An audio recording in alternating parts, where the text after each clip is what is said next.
Hello, and welcome back to another episode of Child Please Podcast. I am Regina Weathersby, And I'm Erica Simpson.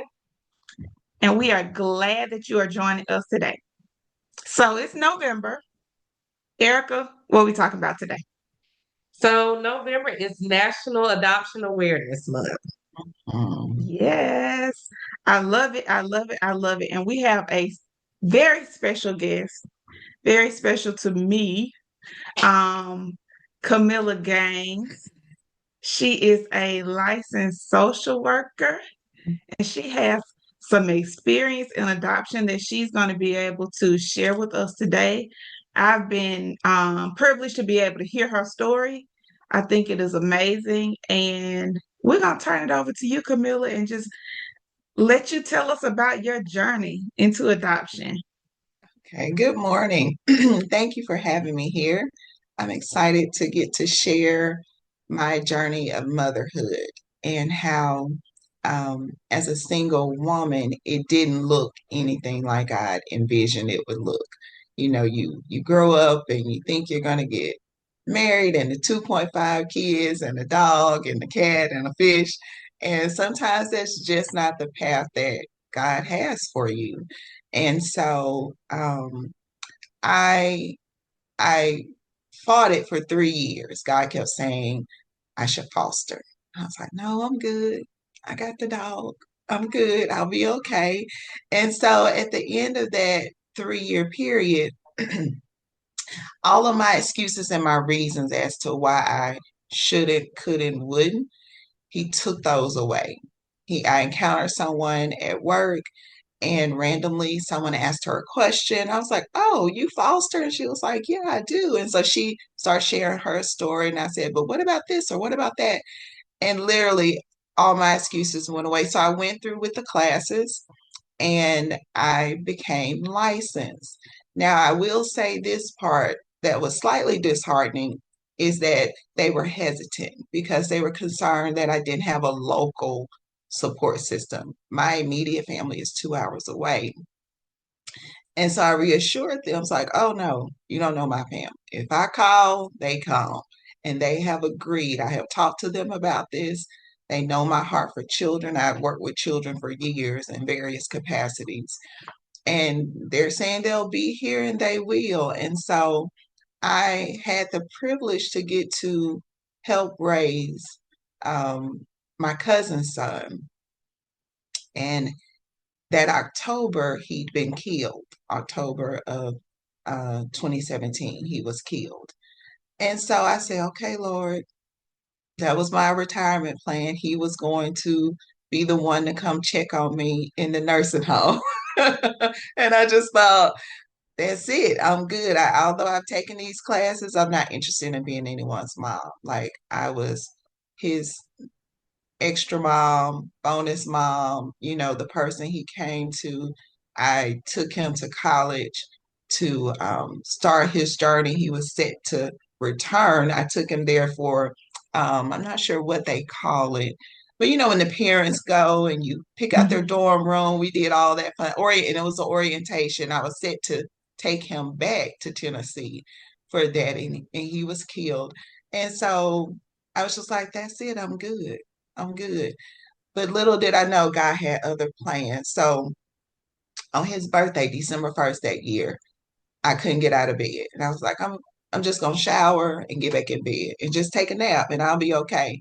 And so when I woke up from my nap, I had a message from DHR saying I've been approved to be a foster parent. And I was like, oh, this is so sweet. I was like, God, you're remembering me today. I needed that smile. And I went back to sleep. And so that Monday I woke up and I was like, oh, it's like the cloud had parted. I didn't feel gloomy. I didn't feel the heaviness of his first birthday without him. And I was going down my hallway and I literally stopped and I said, God, today is a good day to become a mama. And it was just the weirdest feeling. I said it out loud. And I just smiled. I was like, today is the good day to become a mama. And literally, I was like, let me go and finish getting ready for work. 15 minutes, I got a call from DHR. And they said, we have this baby. He's discharging today. We believe you can handle his special needs. And at the time, I didn't know exactly. I was like, what do you mean special needs? Like, what does that look like? And they were telling me some of the birth issues he had with his stomach, and he had low blood sugars. He had, it appeared to be seizure-like activity. And so I just got excited. I was like, oh my God. I was like, but I got to go to work. Like, I got people waiting on me at clinic today. Like, what am I going to do? And they said, well, he has to discharge. We have lots of paperwork to do. And we have some other things we got to get done before we can bring him to you. We just wanted to see, are you open to it? And I was like, how old is the baby? They say he's 9 days old. He's discharging from the hospital. I was like, and he's coming to me from the hospital? So I was excited. This guy was like, okay, I gotta go pick up a car seat, gotta pick up his stroller. I can be home by 4:15. They said perfect. They showed up a little early, just a few minutes early. And I was like, I don't have it together yet. And I had to also pick up a fire extinguisher because the one I had didn't meet my household size requirements. So she came with this little baby all bundled up and told me he needed to eat again about 6 o'clock and left. And I was standing there, I was like, you can't leave me with him. What are you're not gonna sit with us for a little bit? So I became afraid in that moment too, because I'm like, oh my God, he is teeny tiny. He's for real, a itty bitty baby. And y'all are just gonna leave me with him. And so we had that first night together. And I thought, what do I do? What do I do with him until he eats? And so I showed him around my apartment, introduced him to my dog, and showed him his room. And we sat down. And literally, you know how you put a newborn baby on your chest and start to pat them? And so I was patting and rocking him in his room, and he pushed off of me and looked me square in my eyes. And I was like, I don't know what to do. What do you want to do? And he just looked at me and he did this. He clasped his fingers together. Literally, I cannot make this up. And so I said, well, we can pray. You want to talk? You want to pray? And he just looked at me and I said, well, we're gonna have an evening chat. And that started what I thought was just gonna be a couple of days, a couple of weeks. And we started having evening chats. And that first evening we prayed. And I was like, little baby, I've never been a mama before. In this way, you've never been a baby before, but we're going to do this. We're going to get it together. And we prayed for his parents. And I told him how I became a foster parent. And I told him how God had led me to open my heart and open my home to a child. And I was like, you get to be it. Like, we get to do this together. And so I fed him and we went to sleep. He had a doctor's appointment the next day.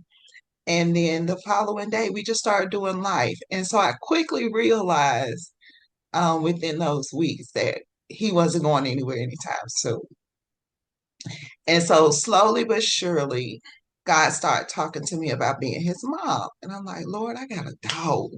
Like, I'm great with people's kids, but it's outside of these four walls because I get to leave and rejuvenate myself and go back. I've been a nanny for a number of years. I've been a preschool teacher for a number of years. I volunteered in NICU for some time. I'd worked just various roles, like almost like a teacher assistant before. Never did I think, especially once as I say, my first little boy was killed, never did I think I would get to do it. And so little by little, God was showing me like, you're qualified to do this. You're capable. You're skilled. And I have said you're equipped. And he was showing me in little ways, like everything that came up that my son, Karter is his name, everything that came up, I'd either experienced it firsthand, I'd walked somebody else through it.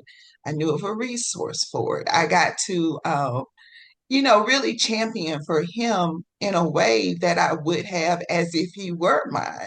And that was my thing. People were like, you're doing too much. I literally had other foster parents tell me, you're doing too much. And I'm like, how do you do too much? How do you not go above and beyond? How do you not um, receive this gift of a child, whether he's here for 5 hours with you or 5 years?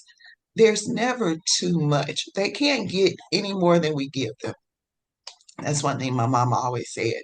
And when I talked to my grandma before becoming a foster parent, she said, Camilla, she had foster kids for years, and we used to play with them when we would go to Illinois to visit.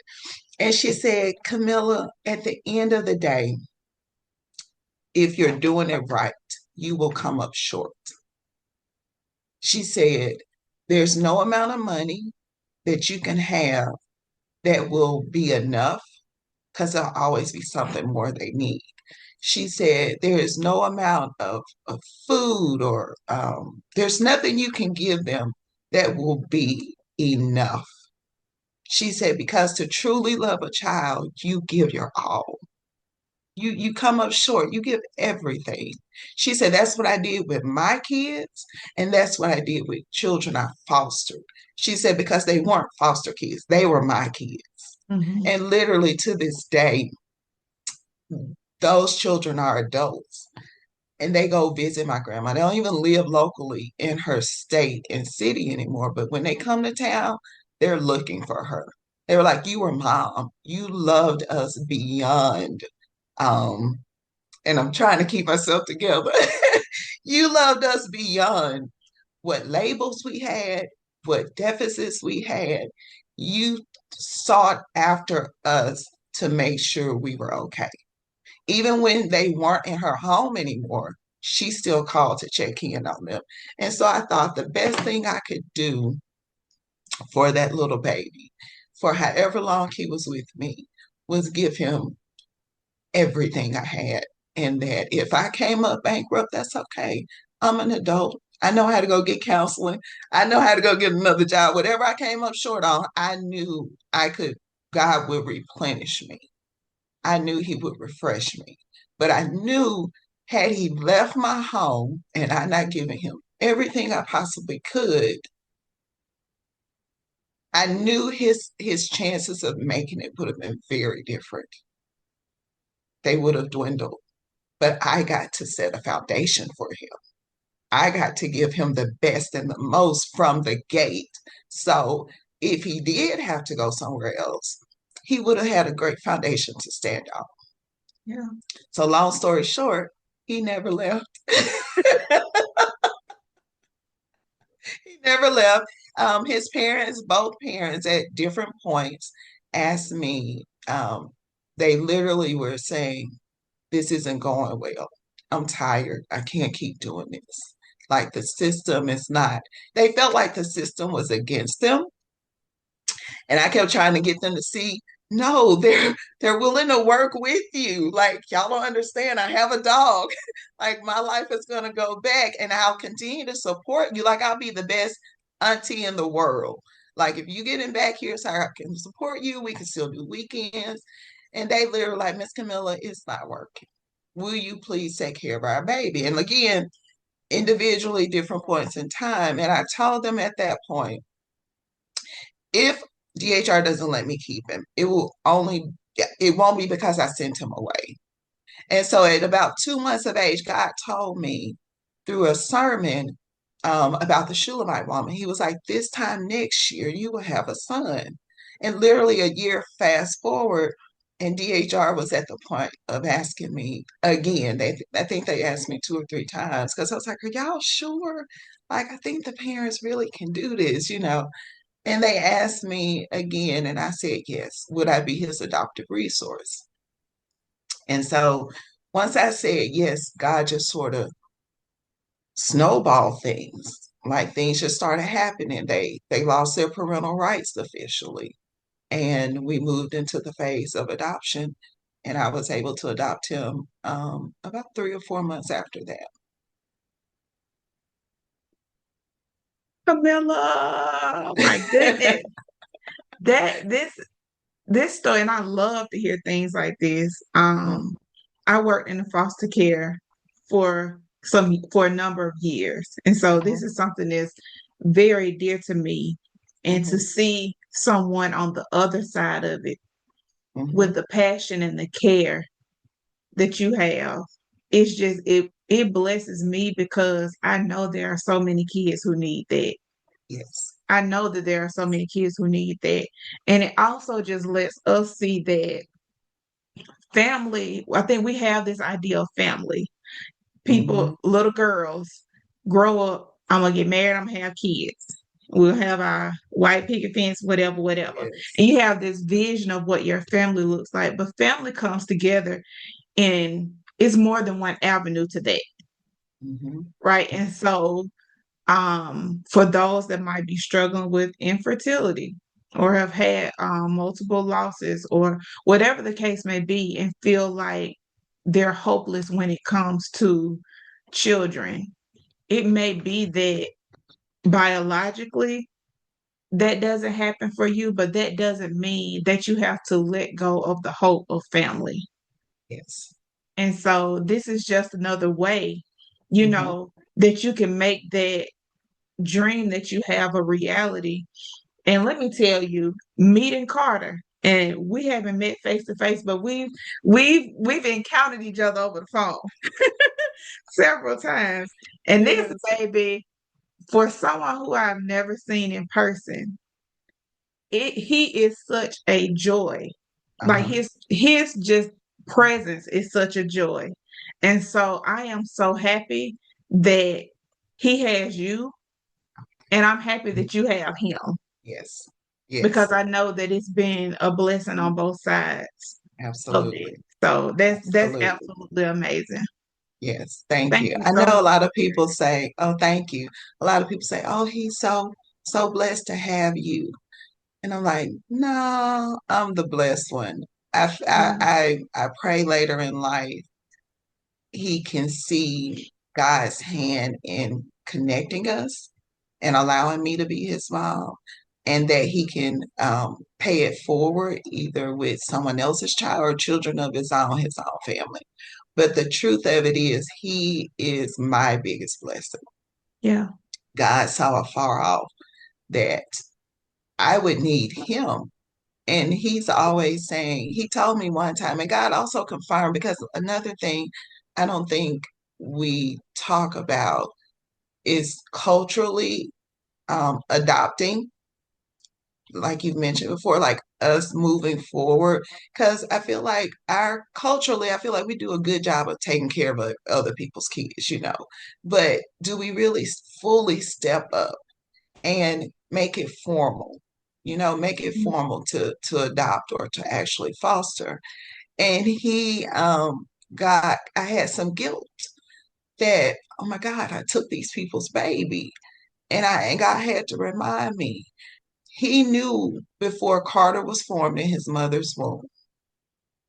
He knew before I was formed in my mother's womb that he would be my son. And so, literally, for his parents to ask me, and I was like, well, Miss Camilla, would you just take care of it? We know you're going to do a good job. And Karter came to me one day and he said, Mommy, when I was in heaven, I saw you crying for a baby. I saw you.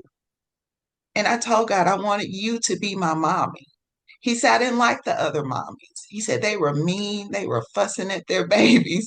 They were spanking their babies. They were doing, he said, but you were so kind. And I told God, I wanted you to be my mommy. He said, I chose you. And so when he said that, it also reminded me that God chose me too. I heard mhm, God say, I chose you. I mhm. counted you worthy and skilled, and I decided you were set to be his mom. And so that is very helpful to me in realizing that, what's wrong? Hey, Karter. I love it. Hey, you can So sorry, sorry.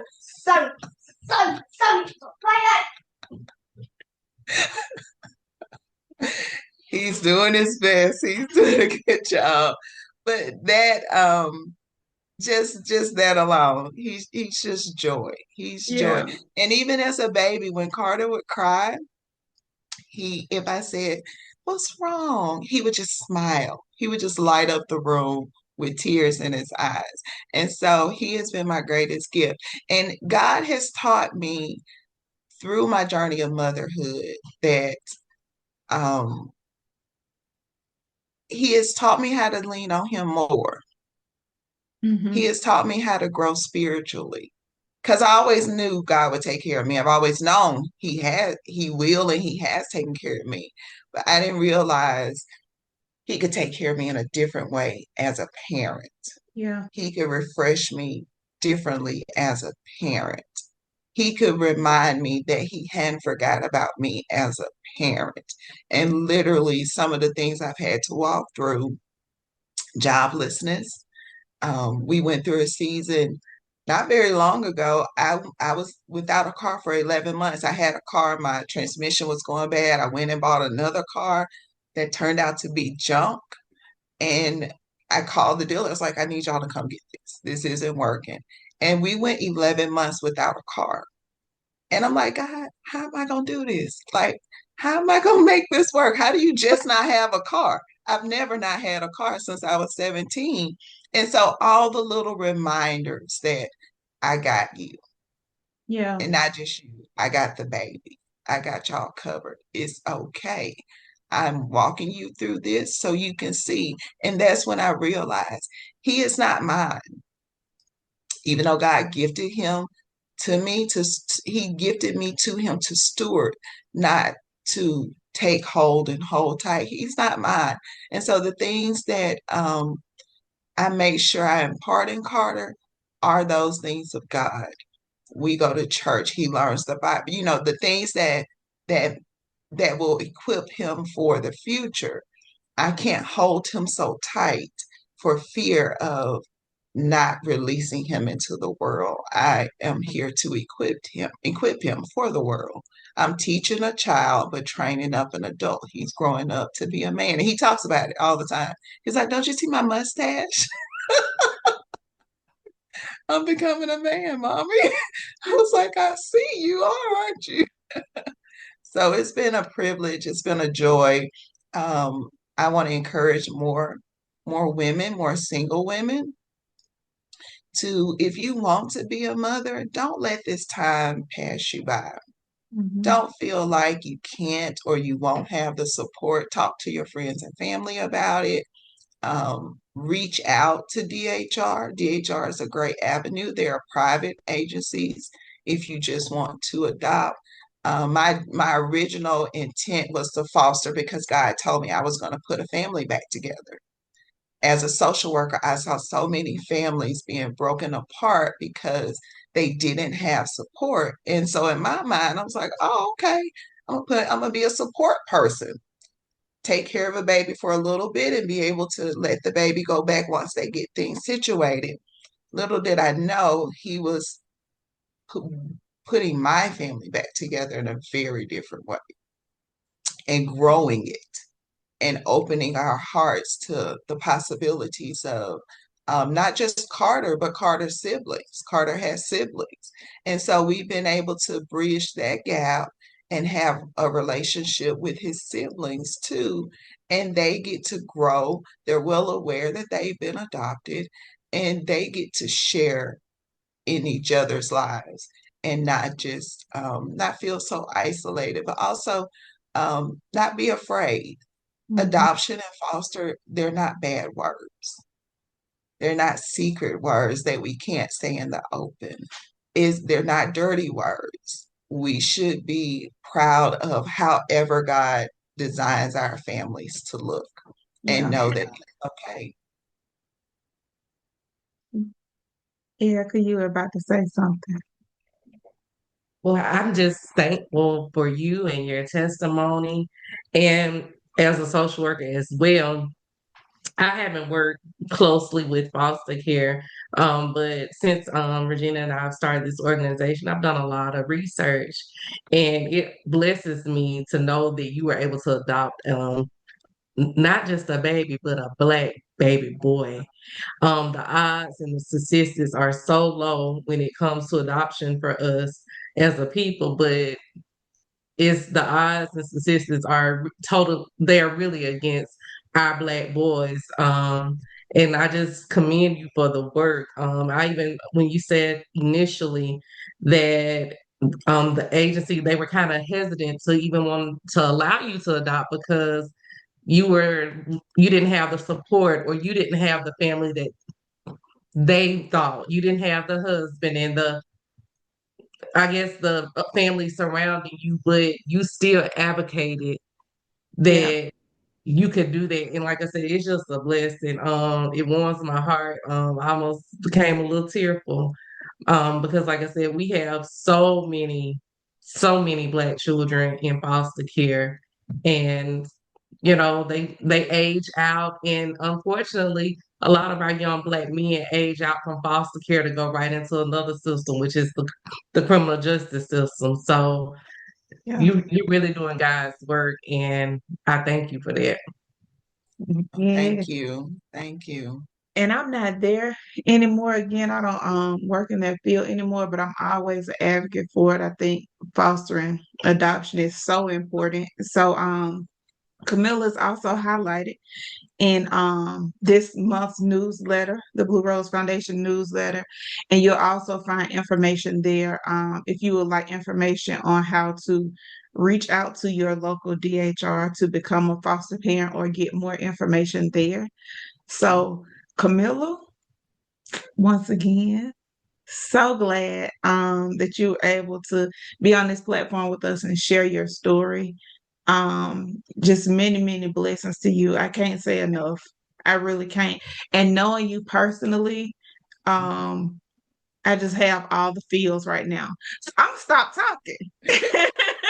I'll stop talking, but we really, really appreciate you being here. We really appreciate you being an advocate. And until next time, y'all. Thank you so much. We'll see y'all later. Bye bye.